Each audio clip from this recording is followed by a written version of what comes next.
अस्सलाम वालेकुम नाज़रीन, आप देख रहे हैं पावर शो। मैं हूं लीना शिगरी। नाज़रीन, आज वज़ीर आज़म पाकिस्तान जनाब शहबाज शरीफ साहब ने प्रेस कॉन्फ्रेंस से खिताब करते हुए उन्होंने कहा, सवाल भी जब उनसे किया गया इमरान खान साहब के गुज़िश्ता रोज़ इलेक्शन कमीशन ऑफ पाकिस्तान की जानिब से जो उनको डिस्क्वालीफाई किया गया, उस हवाले से उन्होंने कहा इमरान खान साहब की नाअहली का फ़ैसला मकाम इबरत है, खुशी का मकाम नहीं।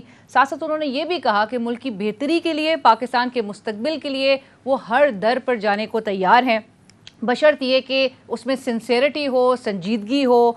साथ साथ उन्होंने ये भी कहा एक सवाल के जवाब में कि आम इंतखाबात 11 माह दूर हैं और वज़ीर आज़म पाकिस्तान जनाब शहबाज शरीफ साहब ने और जो पाकिस्तान तहरीक इंसाफ जो डिमांड कर रही है इलेक्शंस के हवाले से कि वो डेट चाहती है, तो शहबाज शरीफ साहब कहते हैं कि आम इंतखाबात 11 माह दूर है और जब तक मईशत ठीक नहीं होती डट कर काम करेंगे, हमारा कोई इरादा नहीं इलेक्शन में जाएँ। अच्छा, साथ साथ साबिक वज़ीर आज़म इमरान खान साहब ने भी आज गुज़िश्ता रोज़ हमने देख लिया इलेक्शन कमीशन ऑफ पाकिस्तान के फैसले के बाद उन्होंने सड़कों के बजाय लीगल कोर्स ऑफ एक्शन को तरजीह दी है। और इमरान खान साहब ने आज जब वो प्रेस कॉन्फ्रेंस से खिताब कर रहे थे तो उन्होंने ये भी कहा कि लॉन्ग मार्च का एक तो उसकी तारीख का ऐलान वो जुमरात या जुमे को करेंगे। साथ साथ उन्होंने कहा बैकडोर चैनल जो राब्ते हैं वो कहते हैं उनसे राब्ते होते रहते हैं और सियासी जमातें करती रहती हैं, राब्तों में रहती हैं, लेकिन नहीं लगता कि इससे कोई नतीजा निकलेगा। लॉन्ग मार्च के हवाले से मैंने बता दिया कि उसकी तारीख के लिए वो जुमरात या जुमे को फैसला करेंगे और ऐलान करेंगे उसका। एक खबर जो जो जो स्टोरी बहुत सोशल मीडिया पे इस वक्त बहस उस पर हो रही है वो ये कि जो सीनियर सहाफ़ी अंसार अब्बासी साहब ने भी जिस तरह से मेंशन किया कि सियासी तनाज़ात और स्टैंड ऑफ को ख़त्म करने के लिए, इस डेडलॉक को ख़त्म करने के लिए मौजूदा हुकूमत के नुमाइंदों और पाकिस्तान तहरीक इंसाफ के चेयरमैन इमरान खान साहब की ज़ेर क़यादत पाकिस्तान तहरीक इंसाफ के दरमियान मुलाकात हुई है। 2 रोज़ कबल की उन्होंने मुलाकात का जिक्र किया और कहा कि आइंदा दिनों में भी एक और मुलाकात मुतवक्के है।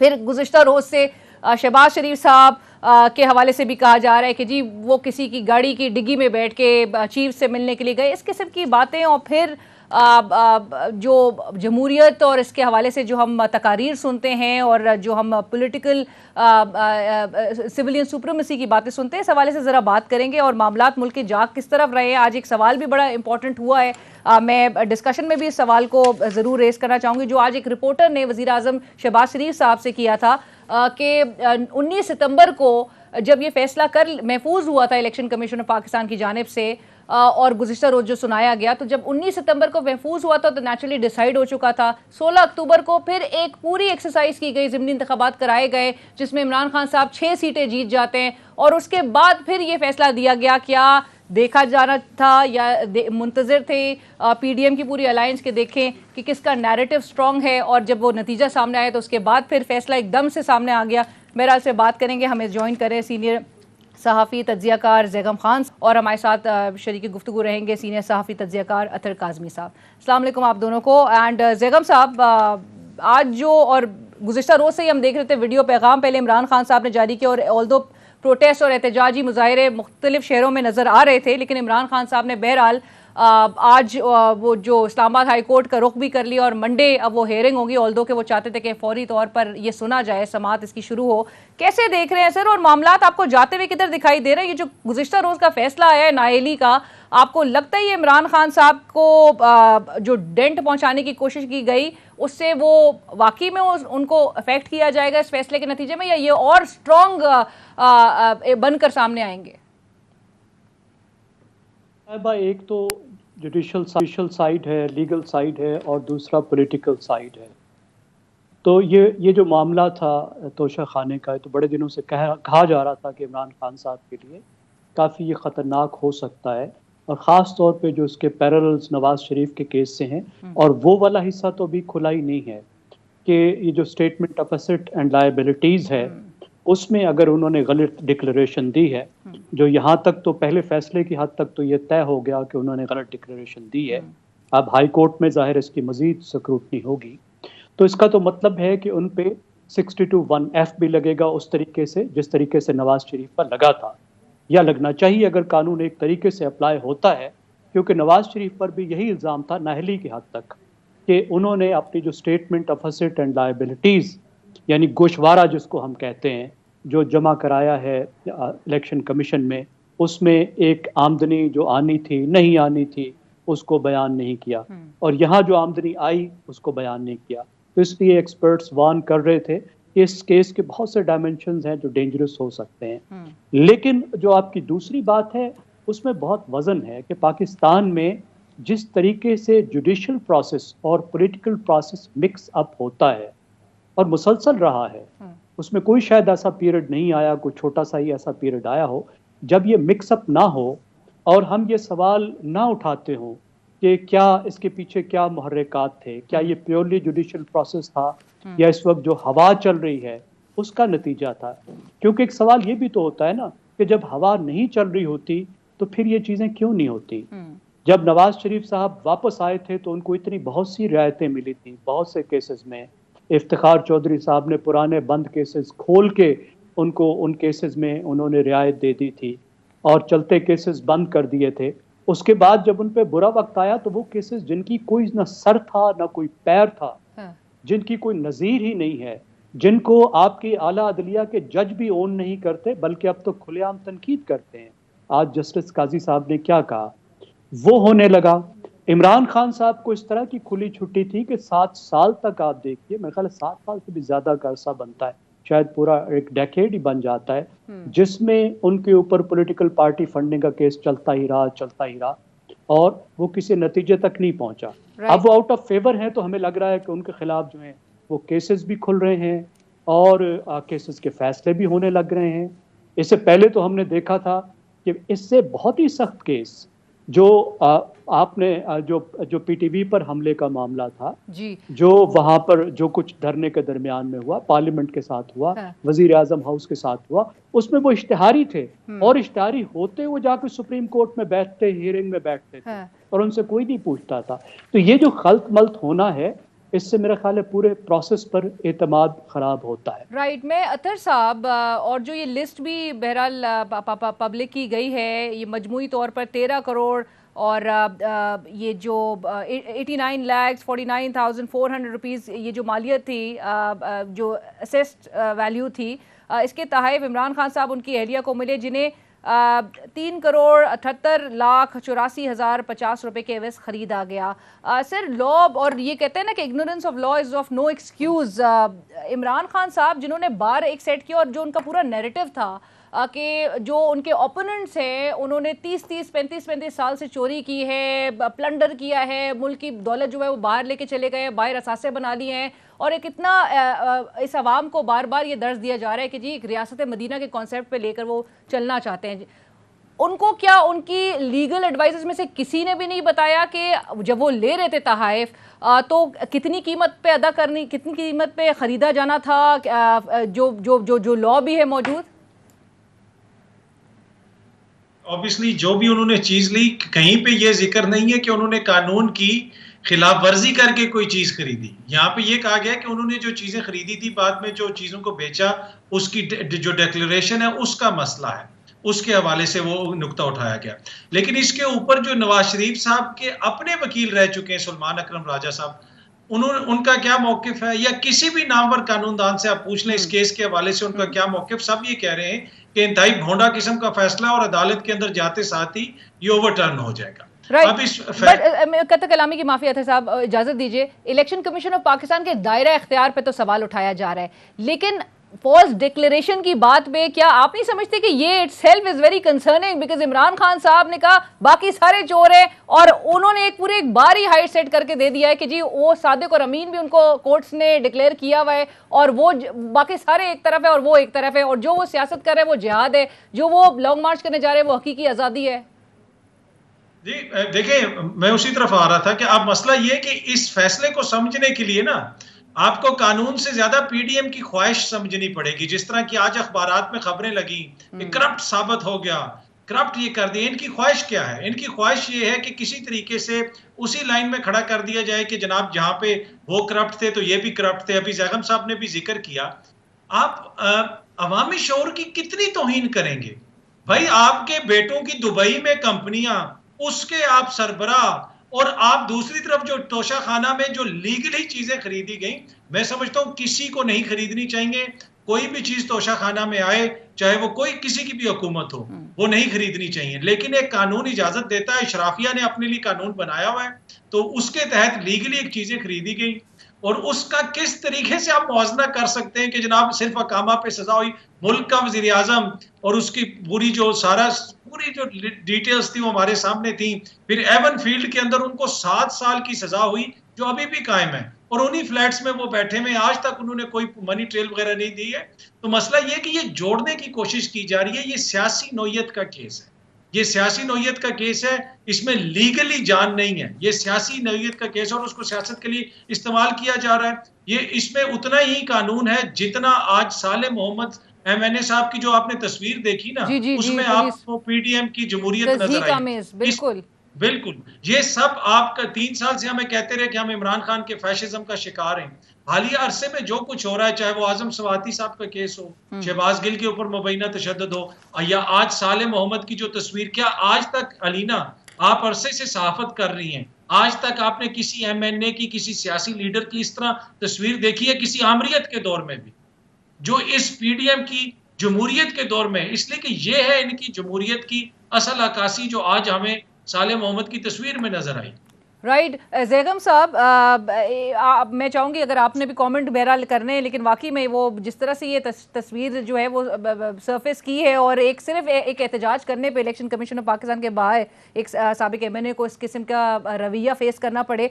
ज़ैगम साहब, लेकिन साथ साथ वही वाली बात के एक तरफ जो अलीना वो साबिक नहीं है, इलेक्शन कमीशन ने अभी तक उनका इस्तीफा कबूल नहीं किया है। आइन और कानून के मुताबिक वो अभी भी MNA है, उनकी गिरफ्तारी से पहले स्पीकर से इजाजत लेने का कानून भी पास हो चुका है। बिल्कुल ठीक है। ज़ैगम साहब, इमरान खान साहब के साथ तो मेरे ख्याल से अरबों का इशू तो नहीं था, लेकिन आपके नज़र में छोटी छोटी यहाँ पर चीज़ें होती हैं कि ठीक है, बहरहाल उन्होंने अगर लिया तोशाखाना से और उसको बेचकर जो है वो बनीगाला की सड़क बना दी, लेकिन छोटी छोटी चीज़ों के मामले में भी आपको नहीं लगता कि उनको ज़्यादा केयरफुल होने की ज़रूरत है, उनको, उनकी जमात को?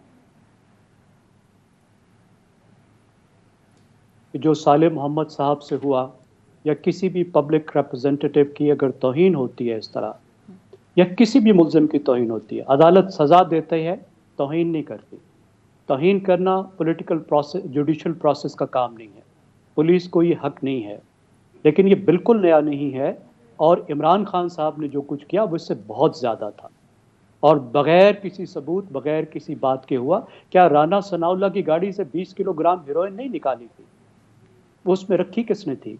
उसके बाद किस तरीके से उनको काल कोठरी में रखा गया, क्या सलूक किया गया, किस तरीके से नवाज शरीफ के बेटे का फोटो रिलीज किया गया, फोटोज भी रिलीज किए जाते रहे, लोगों को उठाया भी जाता रहा।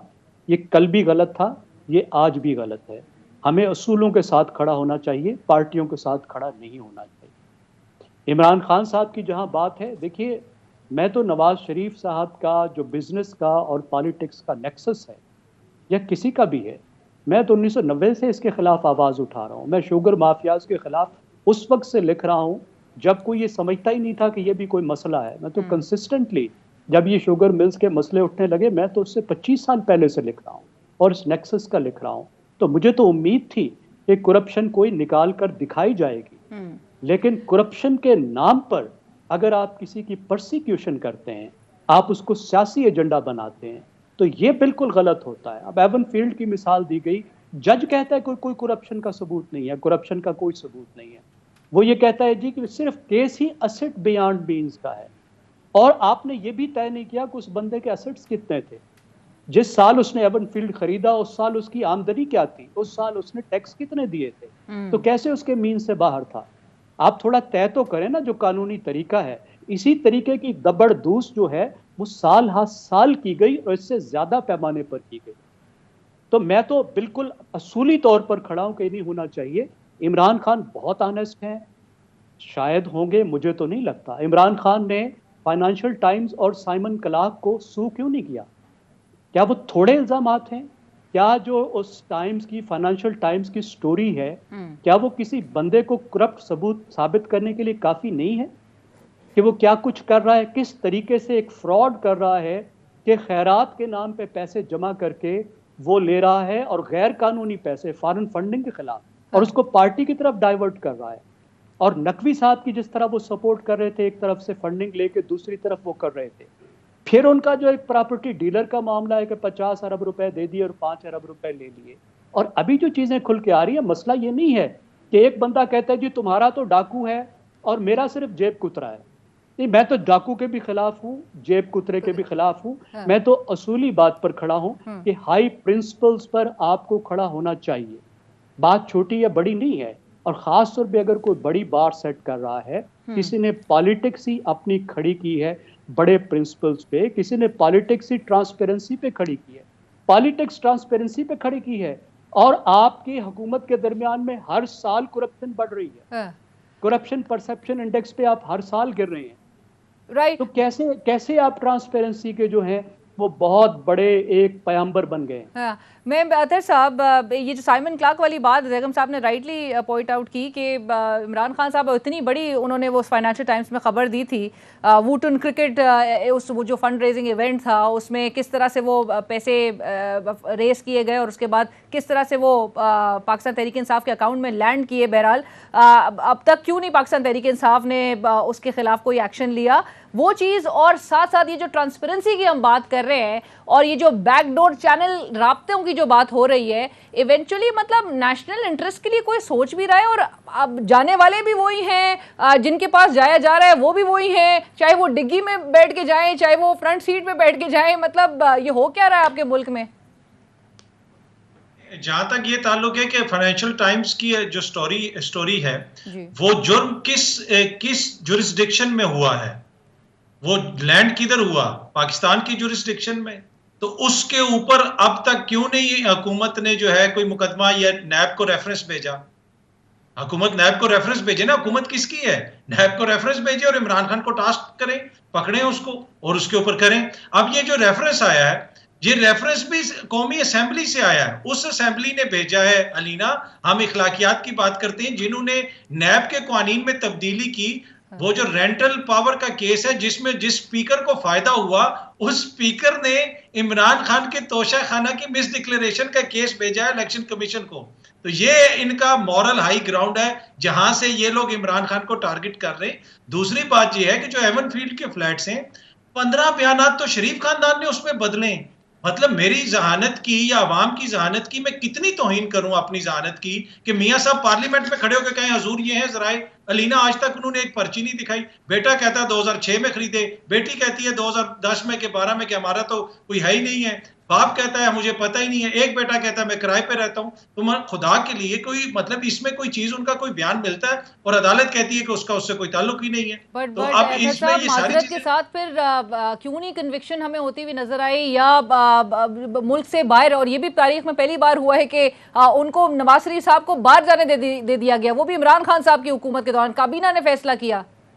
नहीं, अदालती फैसला था, अदालत में गए, अदालत में स्टाम्प जमा करवा के कैबिनेट ने दी ना आपने जी, जिसके लिए इमरान खान साहब बाद में कहते हैं कि जी वो फैब्रिकेटेड थी, मेडिकल जो रिपोर्ट भी सामने आई वो भी फैब्रिकेटेड थी।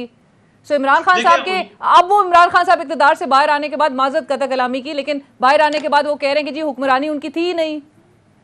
जी देखें, वो तो देखें, जहां तक मेडिकल कंडीशन का ताल्लुक है, टू बी ऑनेस्ट कौन कितना बीमार है, मैं मेडिकल एक्सपर्ट तो नहीं हूं, कोई भी नहीं, आप उसका फैसला नहीं कर सकते, ये तो डॉक्टर्स ही उसका फैसला कर सकते हैं। लेकिन पाकिस्तान की तारीख में पहली दफा, बल्कि दुनिया की हिस्ट्री में पहली दफा एक सजा याफ्ता मुजरिम को निकाला गया जेल से, और उसको जेल से निकाल के दूसरी जुरिस्डिक्शन में भेज दिया गया। और फिर हम यहाँ पे कहते हैं कि उसके दौर में पता नहीं इनके साथ क्या हुआ, उसके दौर में पता नहीं कितना जुल्म हुआ। इस चंद माह के अंदर अलीना क्या कुछ नहीं हो रहा। आप भी इस्लामाबाद में रहती हैं, जो सहाफियों के साथ हो रहा है, जो सियासतदानों के साथ हो रहा है, आधी रात को सेनेटर्स के घर जाके उनको मुबैना तौर पे तशद्दुद का निशाना बनाया जा रहा है, वो भी आपने भी उस जिक्र किया, आजम सवाती साहब का जो हुआ। आज मेरे ख्याल में प्रेस कॉन्फ्रेंस हो रही थी। ये क्या उस फाशिज्म के खिलाफ इन्होंने जदोजहद की थी? क्या ये वो जमहूरियत है जो इस मुल्क में लाना चाहते थे? बाकी एंड ऑफ द डे मैं ज़ैगम साहब से एग्री करता हूँ कि इन प्रिंसिपल पाकिस्तान के अंदर जो अशराफिया है उसने बहुत सारी चीजें अपने लिए बनाई हुई है। उनकी जमहूरियत भी अपनी है, उनकी इखलाकियात भी अपनी है, उनके मॉरल्स भी अपने हैं। वो फैसले भी जब उनके हक में आ रहे हों उनको बिल्कुल कोई मसला नहीं होता है। बहुत सारी चीजें जो नवाज शरीफ साहब कहते थे, अब क्या पता खान साहब को भी समझ आ रही हो। हाँ बिल्कुल, अप्लाइज अक्रॉस द बोर्ड। मुझे एक ब्रेक शामिल करनी है। ब्रेक के बाद जैगम साहब इसी नुक्ते से डिस्कशन को आगे बढ़।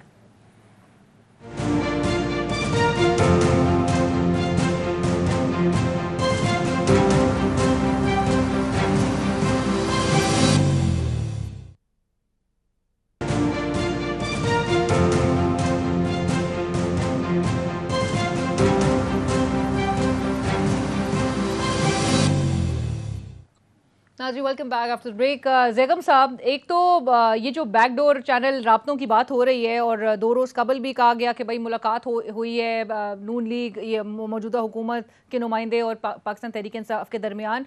प्लस इमरान खान साहब ने भी आज इस बात की तरदीद नहीं की कि बैकडोर चैनल राब्ते नहीं हो रहे। उन्होंने कहा नतीजे का उनको नहीं लगता कि कोई नतीजा इसमें से निकलेगा। सर, ये कैसी जमहूरियत है और ये कैसे जमहूरी लीडर्स हैं जो कि बार बार इस्टेब्लिशमेंट की तरफ देखते हैं अपने सियासी अहदाफ हासिल करने के लिए? सबकी बात है ये ना। आप ये देखिए कि कैसे सितम की बात है कि पाकिस्तान की 2 पॉलिटिकल पार्टीज की बात करने की खबर इस तरीके से चल रही है जिस तरह भारत और पाकिस्तान के वज़राए खारजा की कोई मुलाकात हो गई हो। और शायद बड़े मुल्कों में, हॉस्टाइल मुल्कों के वज़राए खारजा की बात भी इतनी बड़ी खबर नहीं बनती, उतनी उस पर गुफ्तगू नहीं होती। और जैसे आपने डेमोक्रेसी की बात की कि they are 2 sides of the oil, एक हाल में 2 तरफ बैठने वाले लोग हैं जिनको हर रोज आपस में गुफ्तगू करनी होती है, करनी चाहिए। उस हाल के अंदर भी, कमेटीज के अंदर भी, कैफेटेरिया के अंदर भी और बाहर भी। इनका तो काम ही गुफ्तगू करना है, हर रोज गुफ्तगू करना है, हर वक्त गुफ्तगू करना है।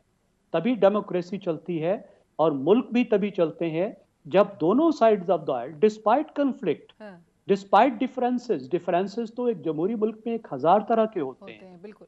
इतने बहुत से एथनिक ग्रुप हैं, इतने बहुत से नजरियात हैं, इतने बहुत से इंटरेस्ट हैं जो उस हाल के अंदर सब इकट्ठे होते हैं और मिलकर वो चीज करते हैं जिसको डेमोक्रेसी में एग्रीगेशन कहते हैं कि तमाम मफादात, तमाम ख्यालात, तमाम ज़रूरियात एक जगह पे इकट्ठी हो जाएं। और आज हालत ये है कि उनका अहम तरीन चीज़ों पर बात करना भी एक इतनी बड़ी खबर है। मैं, अतर काज़मी साहब इसको बुरा शायद बनाएं, मैं इसका टोटली जिम्मेदार इमरान खान को ठहराता हूँ। इमरान खान साहब की जो सियासत है वो एक्सक्लूजन की सियासत है। वो जो दूसरी साइड ऑफ द आयल है, अगर वो हुकूमत में हो तो वो जो अपोजिशन वाली साइड होती है, और अगर अपोजिशन में हो तो जो हुकूमत वाली साइड है, उसको वो legitimate player, legitimate opposition, legitimate parties तस्लीम ही नहीं करते, अगरचे उनके वोट 60% से ज्यादा होते हैं, इमरान खान से मिलकर हमेशा ज्यादा होते हैं। और हमारा जो सिस्टम है first past the poll system, और जो हमारी पार्लियामेंट्री डेमोक्रेसी, इसमें हमेशा अपोजिशन के पास हुकूमत से दुगने से ज्यादा वोट होंगे। उनके मैंडेट को ना बदलना, यानी हुकूमत का मैंडेट तो तस्लीम करना एक बात है ना, लेकिन अपने अपोनेंट्स, उनके मैंडेट को तस्लीम ना करने का मतलब ये है कि आपने अवाम के मैंडेट को ही तस्लीम नहीं किया। यही कुछ वो हुकूमत में कर रहे थे, यही कुछ वो अपोजिशन में कर रहे थे, फिर हुकूमत में कर रहे थे, अब अपोजिशन में कर रहे हैं। और वो तो कहते हैं किस चीज की बात, भाई आप बात नहीं करेंगे तो इस वक्त की जरूरत देखिए, अगले इलेक्शन में कैसे जाएंगे, अगली हुकूमत जो इंटरिम गवर्नमेंट कैसे तय होगी। जैगम साहब, आपको आखिरी बात, ये सियासी स्टैंड ऑफ जो है ये आपको कहीं ना कहीं किसी करवट बैठता नजर आ रहा है? बिकॉज आज भी शहबाज शरीफ साहब कह रहे हैं कि 11 माह रहते हैं अभी इलेक्शन में, नहीं कोई जाने का इरादा है, डटकर काम करेंगे। इमरान खान साहब कह रहे हैं कि भाई लॉन्ग मार्च करने की तरफ वो अगले हफ्ते ऐलान भी कर देंगे और उनको डेट चाहिए इलेक्शंस की। देखिए, अपनी अपनी पोजीशंस है ना, गुफ्तगू करने में क्या हर्ज है, गुफ्तगू तो होनी चाहिए। No, but न्यूट्रल्स जो चाहते थे कि दोनों पार्टीज मिल बैठकर, हुकूमत भी, पाकिस्तान तहरीक इंसाफ भी, कोई बीच का रास्ता, दरमियाना रास्ता निकालें, क्या वो उस चीज में वाकई में पॉलिटिकल जमातें सोचेंगी? अब यही मसला है ना जी कि बिल्ले से जाके रोटियां भी तकसीम करते रहें, बिल्ले को गालियां भी देते रहें और जूते भी खाते रहें। और तमाम बारी बारी यही करते हैं। इन्हें यही समझना होगा कि जो पॉलिटिकल मसाइल हैं वो उन्होंने आपस में हल करने हैं, वो बाहर से किसी ने हल करने आपस में हल करने, और उनको अदालतों में लेकर जाना भी ठीक नहीं है हर वक्त। बिल्कुल एक जो लीगल वॉरफेयर नजर आ रही है। अतर साहब, वोट ऑफ नो कॉन्फिडेंस के बाद इमरान खान साहब को रिवाइव किया इस पूरी पीडीएम की अलायंस ने। अभी डिस्क्वालिफिकेशन के बाद आपको लग रहा है कि ये मजीद पॉपुलर करने में भी पीडीएम अलायंस ही का इस वक्त हाथ है? देखिए ऑब्वियसली ऑल्दो के फैसला इलेक्शन कमीशन ऑफ पाकिस्तान की तरफ से आया है, जिसको इमरान खान साहब कहते हैं, नवाज शरीफ साहब ने लिखा है। देखिए असल में ये जो फैसला है ना, ये फैसला गुज़िश्ता माह महफूज कर लिया गया जी, था। जी, मतलब कि फैसला उन्होंने कर लिया था, फिर उसको महफूज कर लिया। उसके बाद फिर इन्होंने इंतजार किया कि वो जो एक नाअहल शख्स है वो इलेक्शन लड़े, और देखते हैं कि क्या होता है, क्या पता अवाम उसको रिजेक्ट कर दे। ये सवाल आज शहबाज शरीफ साहब से किया गया, जिसमें शहबाज शरीफ साहब ने जवाब कोई खास दिया नहीं, और उन्होंने डाइवर्ट कर दिया कि भाई इलेक्शन कमीशन ऑफ पाकिस्तान तो एक गैर जानिबदार इदारा है, वो हमारे अंडर थोड़ी है। क्योंकि सवाल उनसे यही हुआ था कि इतनी पूरी इस एक्सरसाइज पे क्यों पैसे खर्च किए गए, जो लगभग एक कॉन्स्टिट्यूंसी में 3 करोड़ तक की अमाउंट एक अगर खर्च की जा रही है, तो क्यों एक आपने अगर डिसाइड कर लिया था 19 सितंबर को, तो 16 अक्टूबर के इलेक्शन ज़िमनी इंतखाबात क्यों करवाए गए? वही ना, ये वो बिल्कुल वही चक्कर है इलेक्शन कमीशन के अंदर। किसी भी आप सरकारी दफ्तर में चले जाएं तो जो साथ बैठा हुआ शख्स होता है उसके टेबल से इधर फाइल आने तक जो है वो साल लग जाते हैं। अब इलेक्शन कमीशन के अंदर ही केस चल रहा था, इलेक्शन कमीशन को पता था कि हमने नाअहल करार दे दिया है, तो फिर तो ज्यादा इंपॉर्टेंट था कि ज़िमनी इंतखाबात से पहले इस किस्म का फैसला आ जाता, जो भी फैसला आना था। एनीवे देखें, अब सियासत जो है, लेकिन बयानिए की वॉर जो है वो इमरान खान साहब जीत रहे हैं।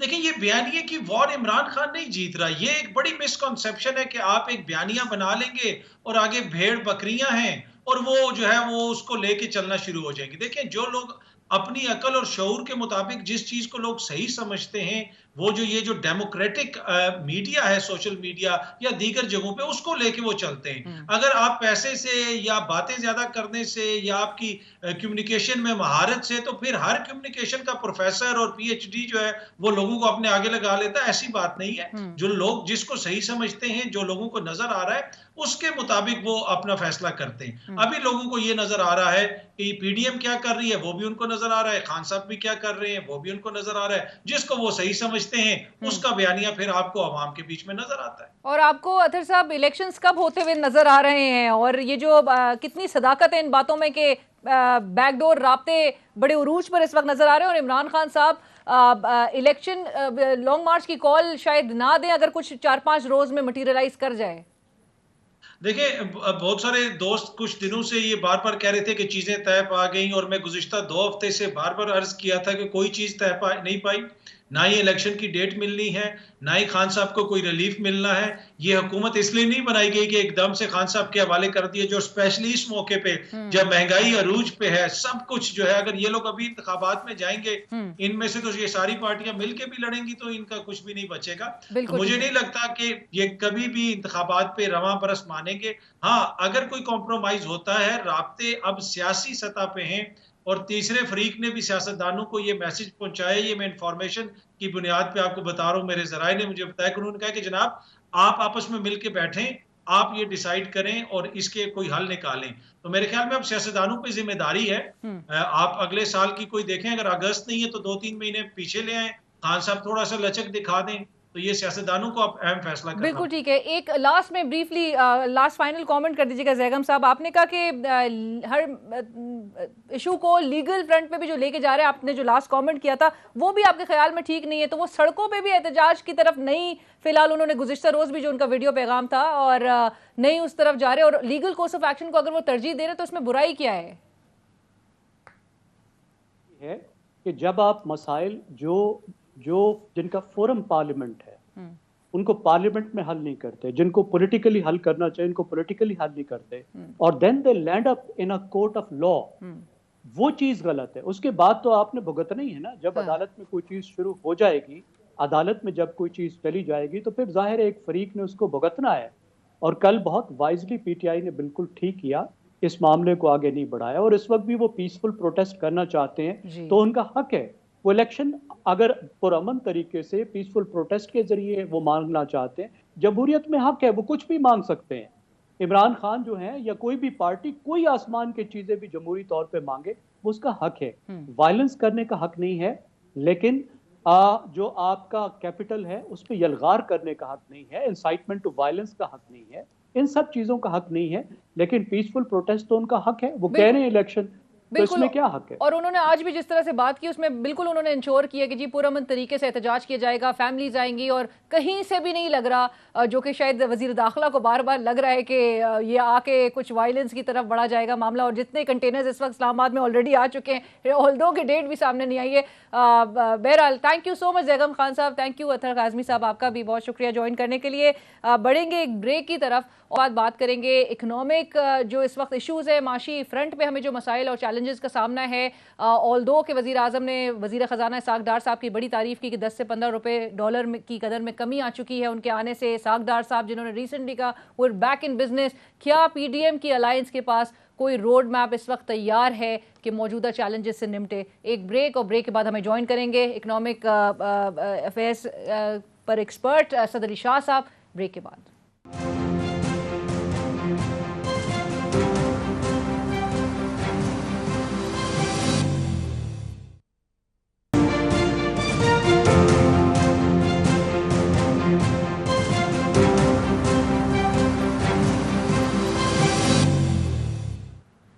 नाज़रीन welcome back after the break. Break के बाद हमें ज्वाइन करें असद अली शाह साहब, माहिर इक्तिसादी उमूर हैं। सर अस्सलाम वालेकुम, thank you for joining us Asad साहब। जी वालेकुम सलाम। असद साहब सबसे पहले तो सवाल मेरा, क्योंकि फैटिफ की ग्रे लिस्ट से पाकिस्तान का बाहर निकलना बड़ा खुशाइन है, आपके इस पे कमेंट ज़रूर चाहेंगे क्योंकि ऑलरेडी भारत जो है इस पर बड़े रद्द-ए-अमल दे रहे हैं, बड़ा उनको प्रोटेस्ट कर रहा है कि पाकिस्तान को क्यों ग्रे लिस्ट से बाहर निकाला गया और जो उनकी कोशिशें थी उसके बरक्स फैसला आया। बहरहाल पाकिस्तान के लिए ये क्या मायने रखता है, और आपको लगता है कि हमने जो इकदाम किए और जो एक पॉलिसी कंटिन्यूटी नज़र आ रही थी which is also very positive, वो चीज़ सस्टेन करने में भी मददगार साबित होगी? Thank you.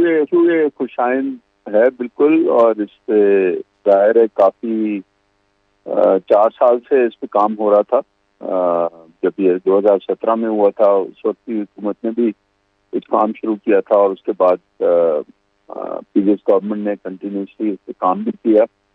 और दूसरी बात यह है कि थोड़ा सा ये पॉलिटिकल भी था मेरे हिसाब से।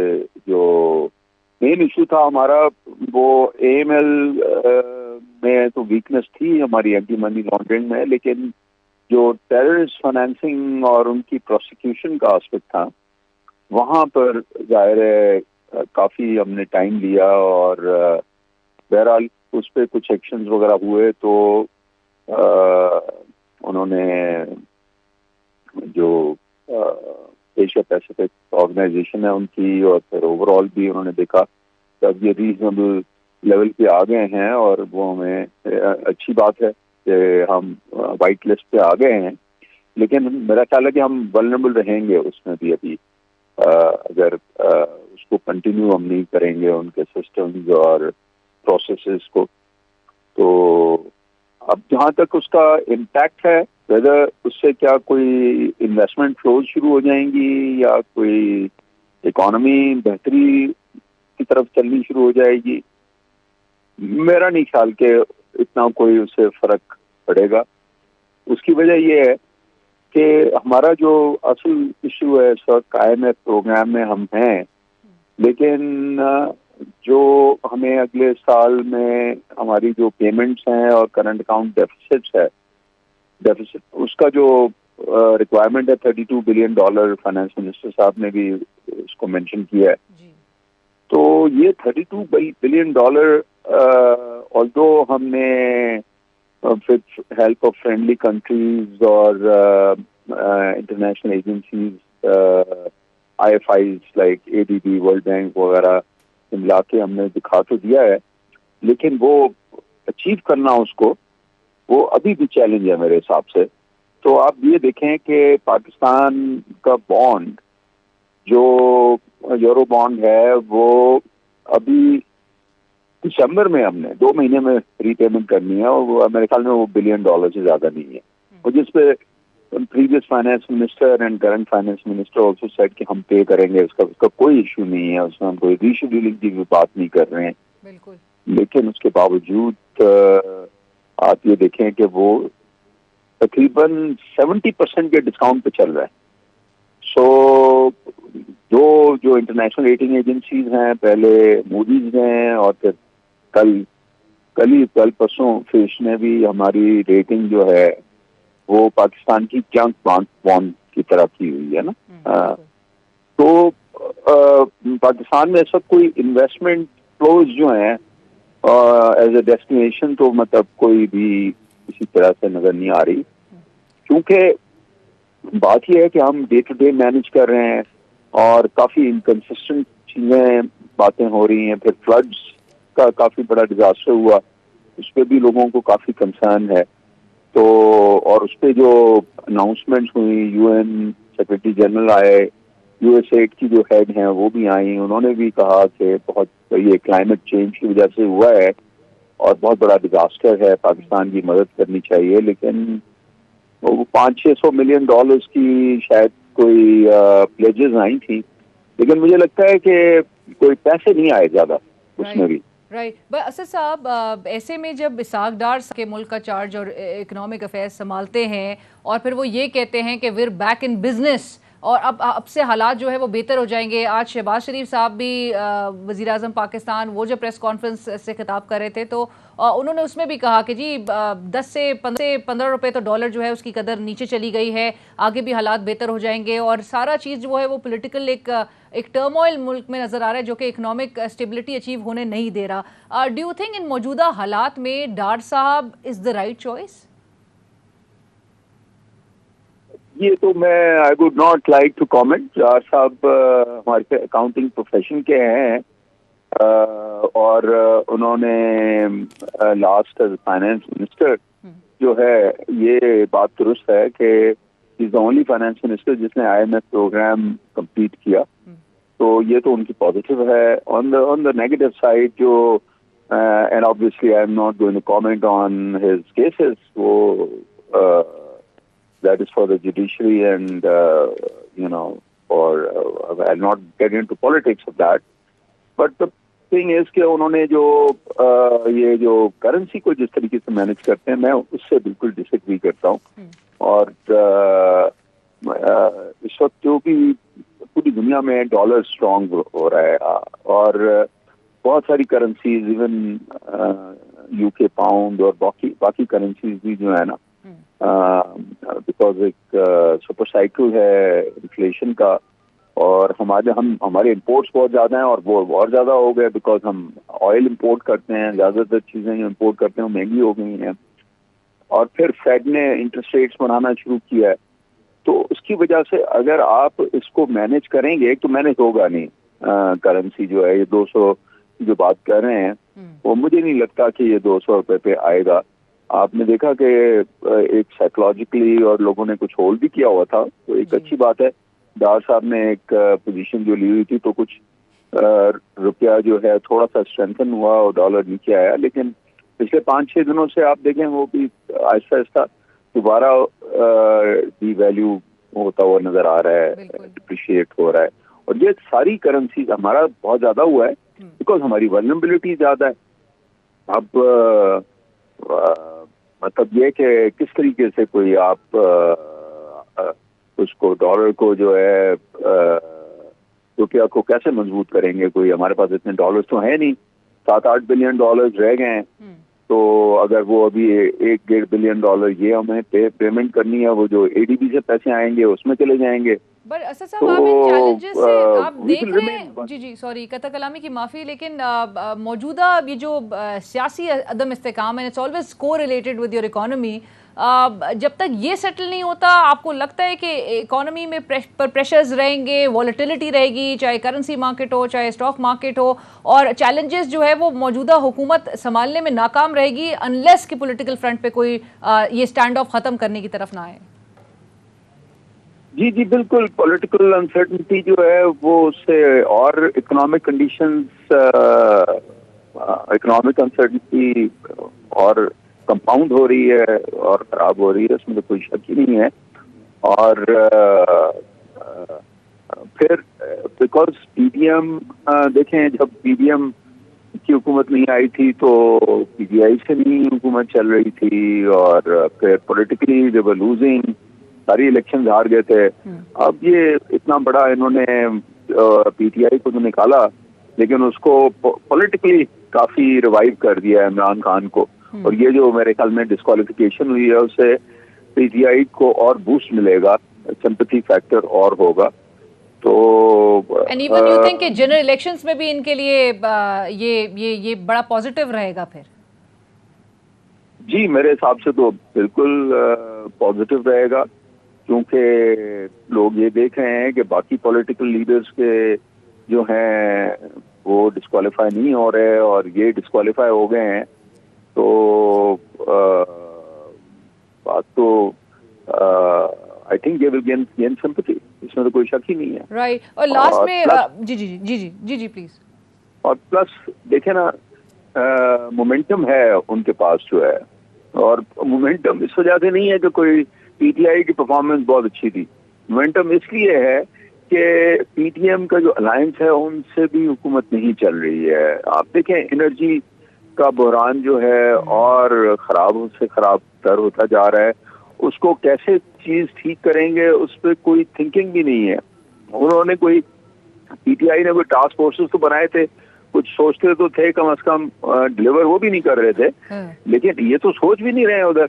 और इन्होंने सिर्फ अकोमोडेशन में एक दो मेंबर्स की सपोर्ट से ये हुकूमत चल रही है जी। बट असद साहब, वजीर आजम हुकूमत लेके वजीर आजम आज पॉलिटिकली जी वजीर आजम आज ही कह रहे थे कि हम डट कर काम करेंगे और जब तक इकोनॉमी सही नहीं हो जाती तब तक इलेक्शन की तरफ नहीं जाएंगे। तो भाई इकोनॉमी वजीर आजम साहब कह तो रहे हैं ये 6 महीने से, लेकिन कैसे होगी? What is the road map? जब ये अपोजिशन में होते हैं उस वक्त कोई प्लान नहीं करते, कोई काम नहीं करते। अभी डार साहब जो है वहाँ बैठे हुए थे लंदन 4 साल, जो है उन्होंने क्या प्लान बनाया है वो बताएं ना जरा। या मिफ्ता साहब उससे पहले थे, मैं उनको कहता था, हमारे दोस्त भी हैं, हम एक दूसरे को जानते हैं, तो मैं उनसे कहता रहता था कि अब आप अपोजिशन में हैं, अपना विजन बनाएं, कोई मेहनत करें कि किस तरह से पाकिस्तान के मसाइल बहुत ज्यादा हैं, तो आप कोई बताएं तो सही ना कि कैसे मुल्क को रेस्क्यू करेंगे। तो मेरे ख्याल में every party and all of them are ready to take the government, but how to resolve कैसे करेंगे मसाइल मुल्क के जो हैं, उसको स्ट्रीमलाइन कैसे करेंगे, उस पर कोई तैयारी नहीं होती, उस पर तैयारी नहीं नजर आ रही। Thank you so much Asad Ali Shah साहब, बहुत शुक्रिया आपके लिए, thank you for giving us time.